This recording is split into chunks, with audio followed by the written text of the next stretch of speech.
China is a very large country you won't imagine. A lot of students, before coming to China, they have very limited information. They have a very small clue of how large and enormous this country is. That is why they don't really take into consideration a lot of things before deciding on which university to study in. Life in China in the north is quite different from life in China in the south. So a student's experience in the north of China will be quite different from the student's experience in the south of China.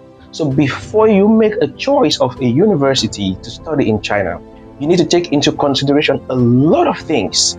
Before you complain that Chinese education is not up to standard, what did you really choose? What did you really take into consideration before deciding that university in which you're studying in? Ladies and gentlemen, welcome to Business Connect. This is Roy, and in today's edition, we will be looking at 12 things a student should consider before making a choice of a university.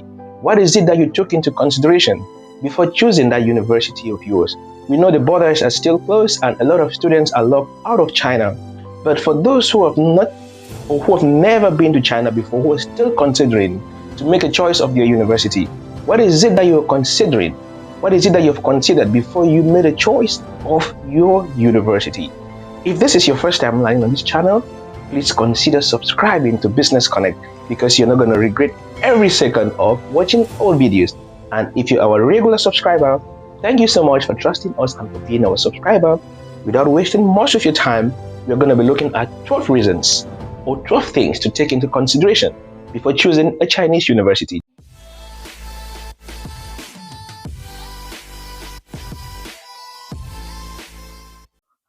Welcome back, ladies and gentlemen. So we are diving straight into the 12 things a student should consider before choosing a Chinese university. And the first thing every student should put into consideration before accepting that admission offer is the tier of city, the location of this city. China has about 613 cities, and life in these 613 cities is not the same. Life in one city might be different. You might think you're living in a completely different country. So these 613 cities are divided into 4 tiers. We have tier 1 cities, tier 2, tier 3, and tier 4 cities. So which city is your university located in? Life in tier 1 cities are usually the best. Tier 2 cities are struggling to match up. Tier 3 cities and tier 4 cities. So before you choose a university, you have to take into consideration which tier of city is my university. The next thing a student wants to consider before choosing a university is the location in terms of geography. Is it in the northern part of China or is it in the southern part of China? I said at the introduction of this video that China is a very large country in such a way that the country has like the northern side China and the southern China. Life in the northern China, in terms of its geography, in terms of its weather, in terms of even the appearance of the people, their cultural, the cultural aspect of it, the political aspect of it, like in general, like everything in the northern part of China looks like different in the southern part of China. A lot of people will prefer the southern part of China rather than the northern part of China because they think that it is more inclusive and it is more sociable and more acceptable, especially for foreigners. So before you choose your university, you have to ask yourself or ask the agent or whoever is in charge of your admission, is this university located in the northern part of China or in the southern part of China? I don't want to make this video too long by going into the details. I'm just giving you like head-ups, like the things that you need to ask yourself, ask this agent, because the life in the northern part of China has a lot of things that are different from the life in the southern part of China. Like I said, the geography, the weather is different. The weather in the northern part of China is extremely cold in winter, and sometimes in the southern part of China might be extremely hot in summer and so on. So these are a lot of things that you need to consider before you choose your university. The cultural aspect, the language is different. Everything in the northern part of China is like a different country on its own, but this is one country. but the northern part and the southern part are quite different. The third thing you want to consider as an international student before you make a choice of your university is how many international students are currently studying in this university. We know China has a estimated total number of about 500,000 international students. So you should ask yourself, in a total of these 500 and something students, how many of these students are registered in my university? When you look at the proportion, for example, say my university have 30,000 international students, then you should be telling yourself, if a university can have 30,000 international students, that is like the total number of the university in some African countries. Like my former university, we had just about 25,000 students. So if we can say that a single university can register over 30,000 international students, or 20,000 international students, or 10,000 international students, then you should be telling yourself, it means that there is something there worth studying. So these are some of the things that you should ask yourself. The current number of international students that are studying in this university will tell you what kind of university you're about to be enrolled. The next thing that you should consider as an international student before you accept the offer letter from a university, you should also look at the growth rate of international students. Look at it like 5 years behind. Like say, okay, we are now in 2021. You should be asking yourself, like in the year 2015, how many international students were in this university? If you see a considerable decrease in the number of international students in this university, then you should, it's not like, it's just a red flag. You should be asking yourself, but why is it that a lot of international students are not going back to these universities? Or a lot of international students are leaving this university? There is something you should find out. For example, say in 2015, they had 30,000 international students. 2016, 15,000 or 20,000. Or you see a considerable decrease every year of the number of international students. There is something wrong. There is a red flag. But if you see like maybe not a considerable decrease, or you see like instead an increase, it means that there is something worth choosing in that university, and you should consider studying in such a university. It's not a complete point to take into consideration that if the number is decreasing, it means that it's a bad university. I did not say that. I just said that it might be one of the reasons why students are not returning to that. The next point, I will add more flesh to the previous point. Now, the feedback from the current students. Okay, now you've seen that there is a decrease in the number of students every year, or there is an increase. Now, what do you want to know more about this university? What is the feedback that the current and or even past students are saying about this university? You can go to their social media platforms. You can see the comments that other students are dropping. You can contact other students who are currently studying in this university and ask them, what is life like in this university in terms of its academic, social life, in the jobs, opportunities, and so on? How does this university really relate with its international community? Once you get the feedback from the current or past students, then it will give you a more clue, or it will give you more grounds on whether to accept or not to accept the offer. Okay, now the sit point is a little bit sensitive, and I don't know how people are going to take it, but you have to also look at the work policy of this city in which this university is located in, and the work policy of this university. Because like I said, China is a very large country, and different cities have different policies when it comes to international students relation and when it comes to working in China. There are some cities in China that accept international students to have part-time jobs, like for example in Beijing, in Shanghai, and in most tier 1 cities. They give students a certain amount of time where they can get a part-time job. If it is related to your field of study, you can work while studying. But not all cities in China have this policy, and not all universities are really encouraging. The city might have such a policy, but don't be surprised the university might not encourage it. So these are some of the things that you need to find out from current students. Does the city, does the university encourage part-time jobs? Once you get this, it's also going to give you a clue on whether you should accept such a university or not to. What is the policy? Is it really encouraged? You should consider, or you should find out when you're making a choice of your university, is what is the local government policy for international students in this city or in this university.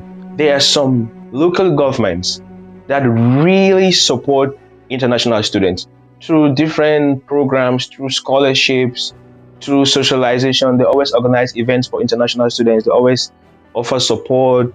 They really try to incorporate international students into the community.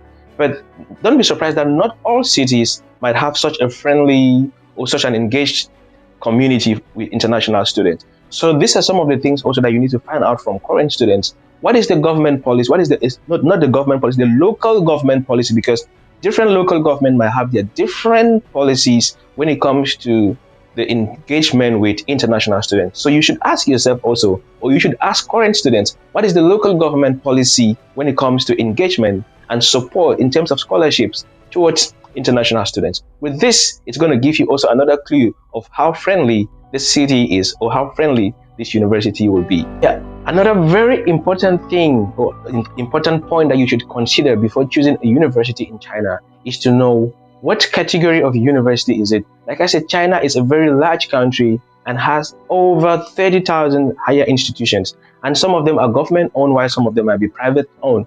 So you should ask yourself, what category is my university? Is it a C9 League university? Is it a Project 211 university? Is it a Project 985 university?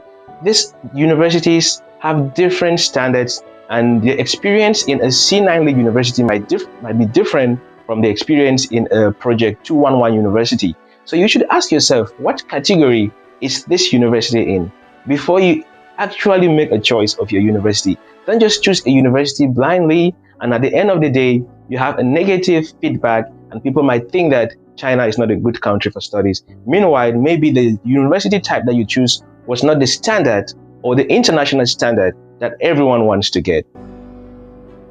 Another very important thing that every thoughtful international student should consider before accepting an offer letter from a university is to go online and look at the global ranking of this university. If the global ranking of this university is too high, too high, then you should be asking yourself a lot of questions. But if the global ranking of this university is within a good reach, then because we're not expecting that, okay, the global ranking should be the first 100 but at least if it's within the first 1,000 universities, within the first 2,000 universities, within the first 10,000 universities, I think those are still good universities, because I think China has a lot of universities that are within the first 1,000 universities. Those are world ranking universities. So you should ask yourself before choosing a university, what is the global ranking of my university? Then after you've known the global ranking of your university, next you should ask yourself, what is the Asia ranking? Like, what is this university's ranking in Asia? Then next you can ask yourself, what is this university's ranking in China? What is the China rank of this university? Is it among the first 100 universities in China? Is it among the first 200, 1,000 universities in China? All of these are things that you have to take into consideration before you finally accept this university. In the next point, another very important thing that a lot of students don't take into consideration before accepting a Chinese university is they don't take into consideration the language of study. Some students accept Chinese taught programs. Some of them accept it knowingly, and some of them accept it without even knowing. Like, you just see an admission offer from a university and you don't even look to know what language of study is it. Is it taught in English or in Chinese? And some of them still accept when it's been taught in Chinese. I will not tell you a lie, Chinese is a very difficult language, even to learn to communicate in. Then what about to study in class? Like, to sit in class and listen to the teacher teach you in Chinese. And then at the end of the day, they give very negative feedbacks about Chinese universities, the standard of education, because you accepted a Chinese taught program. How do you expect to cope with a Chinese taught program? If students are finding it difficult to cope even with English taught programs, then what about, I'm not saying that Chinese taught programs are like super difficult. I know a lot of students who are studying in Chinese and who are doing good, but you should consider it. Am I going to accept a Chinese taught program or an English taught program? And the last but not the least, the social engagement of the city. Is it a very friendly city? You know, if you go online, you're going to find a lot of stuff on this, like how friendly is this Chinese city, how engaging is this Chinese city, are international students living a good life in this university, what is the feedback from other international students in this university, not based in this city, I mean. So now you're looking at the life in this city, not even life in the university, although the life in the city will affect that of the university. But these are also important things that you need to take into consideration before you finally accept a Chinese university. So that when you come to China, you should not be surprised by a lot of things. Yeah, a lot of things will still shock you when you come to China. You're going to have the culture shock, and a lot of things will still be surprising to you. But if you've taken into consideration these 12 things before accepting these universities, then you might not be overwhelmed when you finally arrive in China. So thank you so much, ladies and gentlemen, for watching this video up to this end. If you like this video, please don't go away without giving us a thumbs up. And if you're not yet subscribed to the channel, we do interesting videos like this. We do videos on entrepreneurship, social motivation, and in general business development. And from time to time, I share good information like this on study in China, life in China, and I also share my experience based on what I've experienced in China for the past 3 years. I share this experience on this channel. So consider subscribing. I'll see you in our next video. Peace out and bye-bye.